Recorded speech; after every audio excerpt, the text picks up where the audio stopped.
জাহের আলভী ভাইয়ের সাথে আমার বেশ কয়েকটা কাজ করা হয়েছে, বাট তার জীবনে ঘটে যাওয়া একটা আনফর্চুনেট ঘটনা যেটার কারণে ভাইয়া কাজ থেকে দূরে আছেন।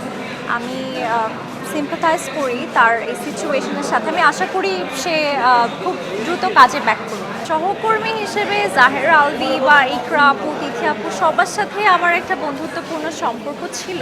তো সেই জায়গা থেকে আমি এটুকু বলতে পারি তারা কেউই খারাপ মানুষ না। তো পুরো জিনিসটা তদন্ত করলে মানুষের যে ভুল বোঝাবুঝি আশা করি এটা কাটবে। আর এটা নিতান্তই একটা দুঃখজনক ব্যাপার যে রাব্বুভাবে সুইসাইড করে চলে গিয়েছে। ঠিক বাচ্চাটা আমার খুব কাছে ছিল, আমি একটু অনেক আদর করতাম। সজিনীও আমার সাথে থাকতো, অনেক সময় আমার গাড়িতে বসে থাকতো, আমরা একসাথে খুনছুটি করতাম। সো একটা পরিবার পুরো ভেঙে গেল, এটা সবচেয়ে দুঃখজনক ব্যাপার। আমি সত্যি চাই আলভী ভাইয়া এই দুঃখজনক একটা ঘটনা থেকে উঠে আবার কাম ব্যাক করুন। নায়াসিনামাইড ও স্যালিসাইলিক সমৃদ্ধ লিলি ফেস ওয়াশ যা ফেসের ডেড স্কিন সেল দূর করে দেয় দ্বিগুণ ফাস্টার ব্রাইটেনিং। তাকে যে এই যে কাজগুলো কমে যাওয়া এবং শুধুমাত্র কাজ কমে যাওয়া না ভাইয়া, একটা ফ্যামিলি মেম্বারকে সে হারিয়েছে, সে ফাইন্যান্সিয়ালি স্ট্রাগল করছে।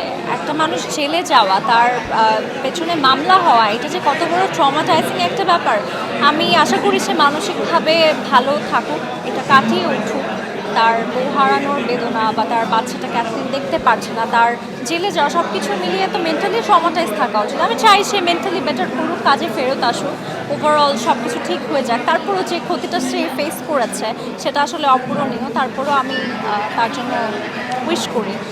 জাহের আলভীকে নিয়ে আপনার কিছু বলার আছে যে হচ্ছে একই সহকর্মী, একসাথে কাজ করা? সহকর্মী হিসেবে আলভী ভাইয়া খুবই হেল্পফুল ছিল, মানে ডায়ালগ থেকে শুরু করে এক্সপ্রেশন সব কিছু। সে অপোজিট পাশে থেকে আমাকে বলতো, অনেক হেল্প করতো আমাকে, আমার গ্রুমিংয়েও হেল্প করেছে। বাট যে ঘটনাটা ঘটে গেছে সেটা খুবই আনফর্চুনেট। সো আমি শুধু তার জন্য চাইবো যে সে কাম ব্যাক করুক। সবাই জানেন যে আমার ফুপি আঞ্জুমান শিল্পী, একসময়ের তুমুল জনপ্রিয় নায়িকা 90s-এর, সেটা অবশ্য আমি জন্মের আগে। তারপরও আমি যখন ছোট ছিলাম তার কিছু মুভি দেখা হয়েছে। তিনি বাপ্পারাজ, সালমান শাহ এরকম অনেক গুণী আর্টিস্টদের সাথে কাজ করেছেন। আর ছোটোবেলায় আমি ফুপির সাথে অনেক সময় সেটে যেতাম, ইভেন্টে যেতাম।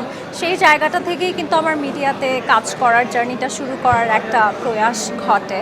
আমার ফুপি আর সালমান শাহ করার মুভিটার নাম ছিল প্রিয়জন, খুবই সুন্দর একটা মুভি। সালমান শাহ এবং আরেকজন নায়ক ছিল, রিয়াজ স্যার বা বাপ্পারাজ ছিলেন। অবশ্যই মুভিটা দেখা হয়েছে, সেটার খুব জনপ্রিয় একটা গান আছে, জীবনে যারে চেয়েছি। হ্যাঁ, তো শোনা হয়েছে, দেখা হয়েছে।